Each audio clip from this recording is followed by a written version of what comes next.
Abladia bi mi banyefe nyeden omaye. Igba eji awode di akro na adole mole osanyanya. August lo manya wale nyo biniji nyo ke pawe. Ajore ye machine. Neke kusun ne numo na ewe ajio kusun chumo ne shishiye. Clean leji mo ni wo ba chuchu. Dani shian fen shian no wo haji aba na eko. Kachu amekusuni. Bajin ni numo na eke wo ba ekomeji. Kono ba chalai ba abolo ba nyanya yele lonke inshonu echala nyanya na efe mi wo chesi emi black inshonu ke yele ke wowojin ehwe no chesi asro to eteni wo binu mo nai bone glami echon woni etese mo se ke no ni manya tune loti no ni wo le da soba ni ya fiye ba ni wo ni soha ko be jele mi ni ko ba na wo ko ni ba na mi loti no ni wo da ni ko pe se tese no ni mo se ke no ni tese atuaji na e buso mi mesa ba na wa ha ji fe ke mesa kata ke fe ba loti no ni o je no ni fata ye haji ji na we bi na me wa me ya ma no na me ke wa mama wa ya ka me chese ji bi na me se bi a me je mama me chese ji no ni ma fa mo wo ha ni fi wo ba bo ni wo le da ni no nwe na fi ni wo sa wo ni ko ba ko wo e ke ji bi na fo fe e ko la be ni ife ya ilo fe ya ilo fu da ni to na fi ni ife he chemo ni wo jo mo ko ni bi ni wo bi fe ba mi ha o o sa fi e pe si ya wo ni ni je ke mo che wo ya ba ti so wo ya bolo ba mi to ye nyanya ye ba so to ha ja ba bo ni atola ha ni da fi en wa ke ha obla ya so mo to wo ba ma che mo si je fe ma che no ni mo fe mo le no ti no ni ka mo ta ni pa ti ko ko ni fe tai ko na e wo ye ba ko de ko ne ke wo ni ha ni fi o ma ni wo bo de ti jeno se kaji ewo ba igbina egbe owo yejin enyo ble kamela ehwe chese ke bajiano eju eko keke echo eko esha jenkojin edwene efe keke kechi omo o tawo junu eko e gbegbele jeno se awo yeye lala ke bolio chese ne yekusuna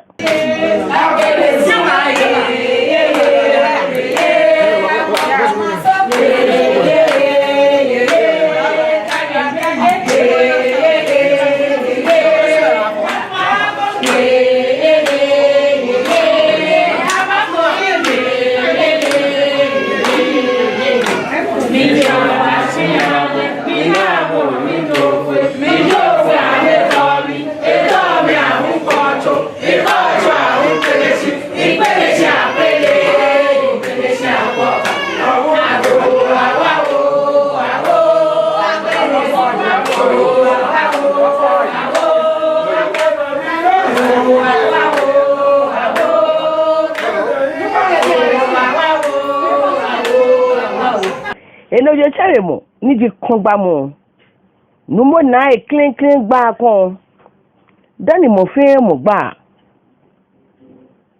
igba kon ke ni o shia important ko ma mi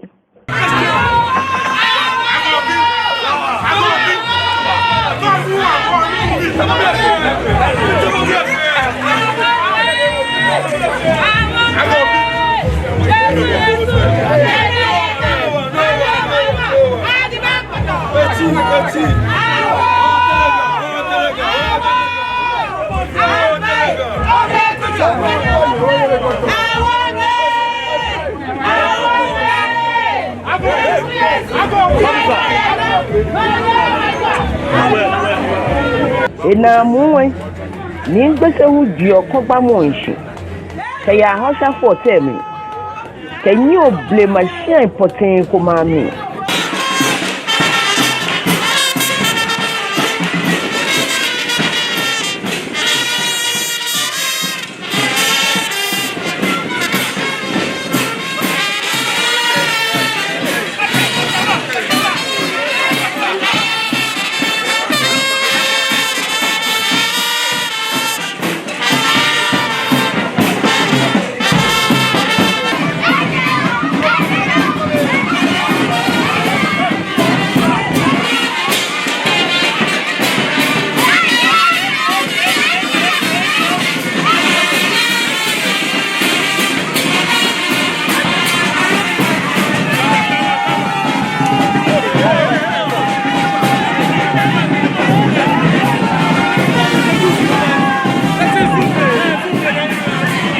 For me, Blaniga, Niji King, Satita Coach, Nidiana. Over shining, Kaya saying she a fair set placation. The bash Pongbe, the Chomo Kaya, she a Wujami. Kaya Chomo Jawehu, Kaya Hay Pote Kumi.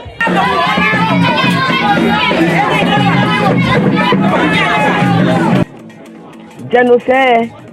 Ikeni somo ya ni abola we ke agba kan eje ishimo ble ni abola hu eje ni somo nshi tete shian wijian ble ke ni ga ni ji kin takite ko tru ni ji enyo ya pe o ye ni mankata we ta chuo kusin poten ko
Me fan the me same men we fan e hani shamo can you share with young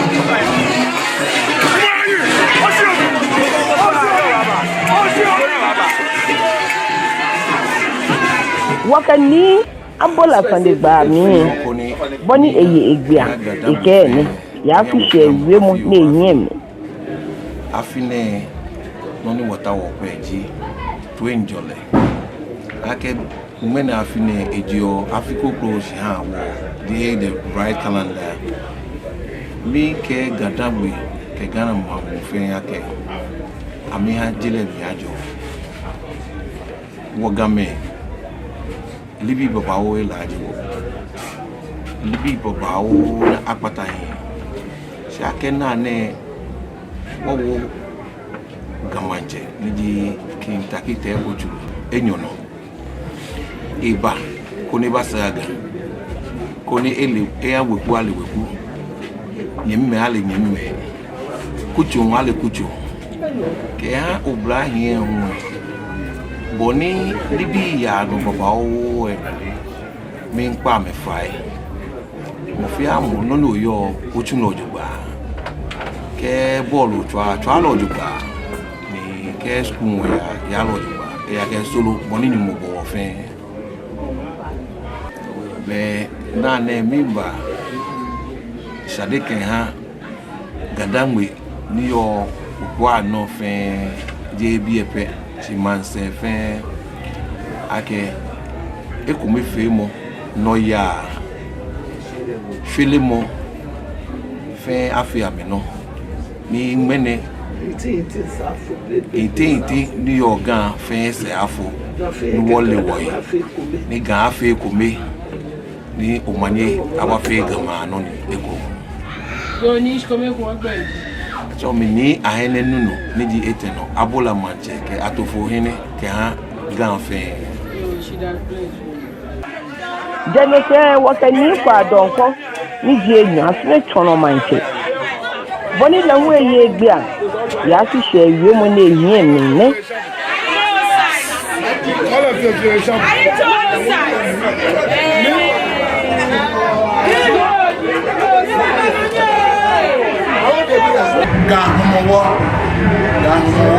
gahumowo mo fe mo le ni edo mo se ha ake ka oblemami ake ka esito be ko nevu de mene gbo ikati aso amenani eno je chele mo ogba be ngowla mo fe mo no ka mo ko yasani aba atashi na yi na jaji be wo no ni ko gan ketete ji eneji game afi mo ko ka mo ko yasani e ogba kwa mo ni nyagbena ni noko aka isi adon nípa manye mi ha mo fe mo ni aje bu eje mu ko ji ami ajo twa no mani aba yeah sko me ko gbe ji acho ni kwa don ko ni ji enyu asre chono manje na ka ni mo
Jenose washa sepenia meni jino ni ya no eje afine ni ado to tin toni ji enyo shani meni hewo eja ka eche ni kolebu ejemi ene hewo shani eja ka ya re home eja mancha me bibiye ke cheme agbene ke hewa fo wa bibiye lumefe se mambi ebu amehe na esempe sengulu ehia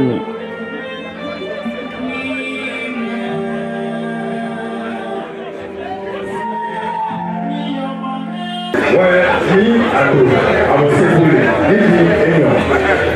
you make it Russia, Magdalene.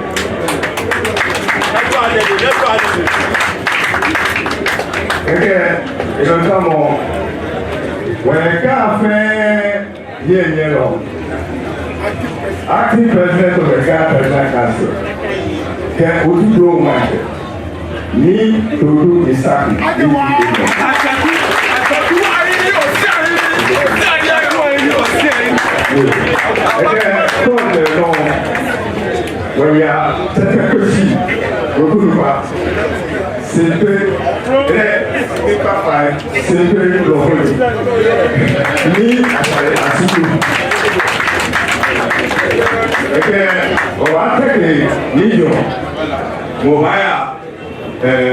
Ni Paco Brema, Paco Brema,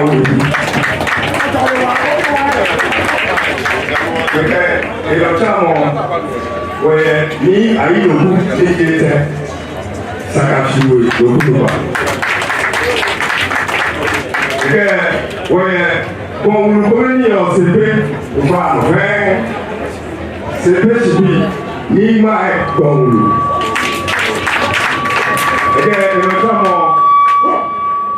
C'est bien. On ne peut pas dire que faire par les serres, ni avec un beau lac à bruit. Et notamment,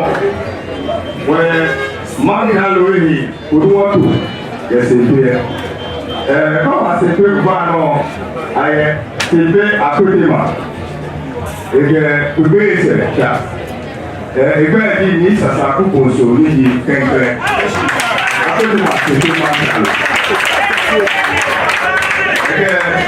et notamment,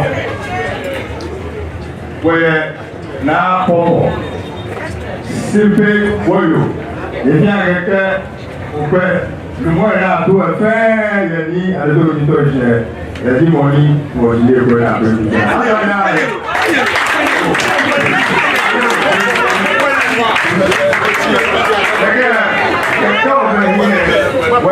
numéro Paco, c'était au niveau.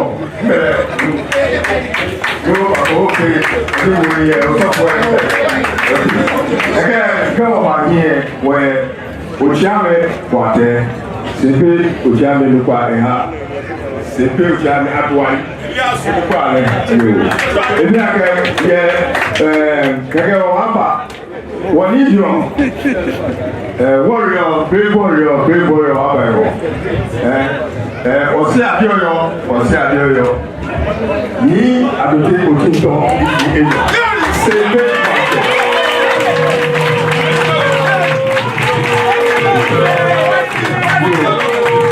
ẹsẹ̀ wọ́yẹ̀wọ́ máṣẹ̀mẹ̀ dídì kẹ máyẹ̀mẹ̀kẹ àsìkò lẹ́fẹ́ América, quelqu'un m'a fait que moi, on a dit là, oh, Américain, et bien que Dani ni Babi, au bout de la maison, si on va aller à mettre nos filles.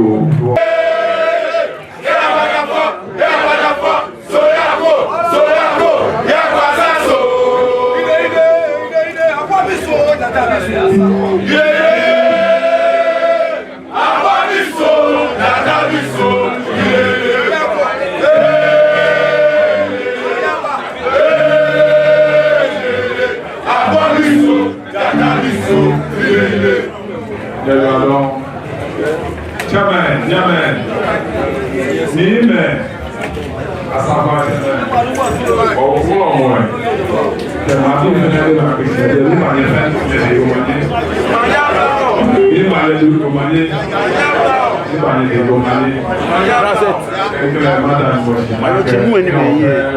les mecs binaires, on fait encore bien. On va acheter. Je viens à que je vais aller au dasser. Je vais aller que il est étudiant. Les boulets, pas quoi je vois. Il doit aller à je vais aller que c'est peu je vois c'est peu voir. Que je vais aller au dit pour maman. Bon c'est la pas alors mon moi c'est quand elle va y dasser. C'est bien au moins. Waya eko befere mo ojuba. Oma ana de woye. Ewo eya ka. Akuti efe ake eko befere mo lori iwale yo. Biane game ametawo ijiji. Ametawo site. Ametawo overload. Ametawo lawyer.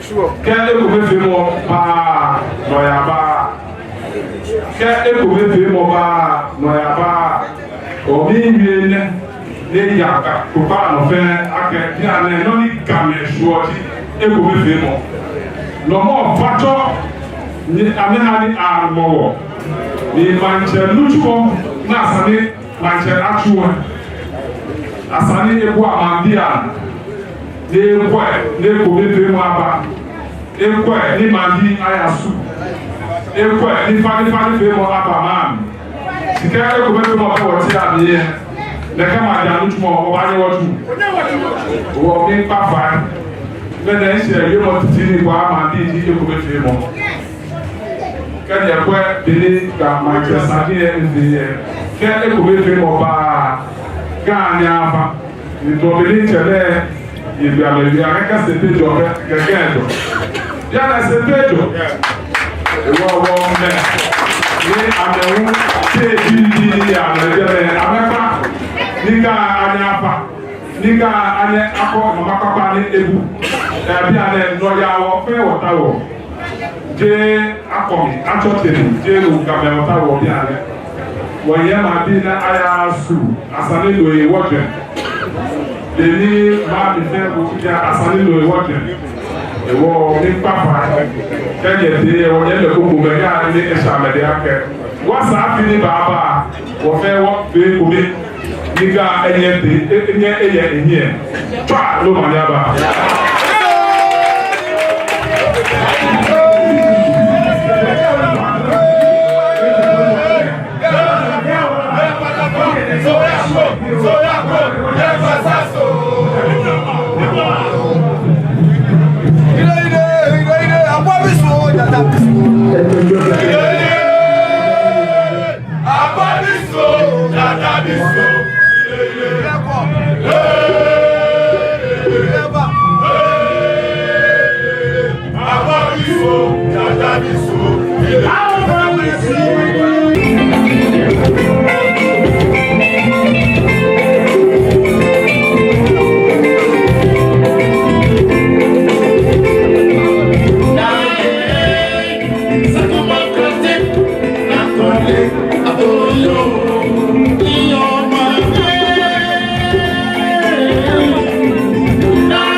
Porque vi que una propuesta Lumo here. Kan ngasya eso ngatichi. Ati China yako. Apewo eba tra chokuyana. Eni woni meke hotere trabe kudehoe. Oka bai. Omo aho ya. Eko bebe mo no mi hiwale yo. Yeha mo pia kome. Somebody in your ni ato ni problema with who you again what you need ni badoshi ni yogabra again e kwa gakuche bawo ni yo ni sebie gbogbo yo feo kenye me be ko be kai Oni awe ezakio. Yema okesio. Yema okesio. Afi ekobe. Ni wokepe silbe. Wakanga. Ofe okesio. Afi ekobe. Ni wokepe silbe o. Mawabie. Makuguru makolekedi. Yẹ́n ká ẹni wọ́n kàtí ọbí ẹ̀ àjọwọ̀ ìwọ̀n lọ́lọ́ ìwọ̀n náà wọ́n ní ẹ̀gẹ́ ìdá èdè wọn rẹ̀. Ẹ̀bí ẹ̀jẹ̀ òkútù abúláka bí àdáńtìlá o. Ẹ̀jẹ̀ àdáńtìlá ká bí lágbà. Àwọn ọ̀bẹ́ wọ̀ ìtúkú àmì ní abíjọ ayá ní ẹbá nínà wọ̀. Wọ́n yẹ kò ní wọ́n yẹ kò ẹ̀dá. Wọ́n kà á bí bẹ̀rẹ̀ ká bí wọ̀ sí ẹ̀. Á kà á kẹ́ wọ̀ ẹ̀. Trust dominate right now, okay? Here I go.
Black Rebel, Bonnie Machine, ye, the Kobamo, no, a honey. She come here for one, good baby. I wanted to go now, the Lemole, Sanyanya.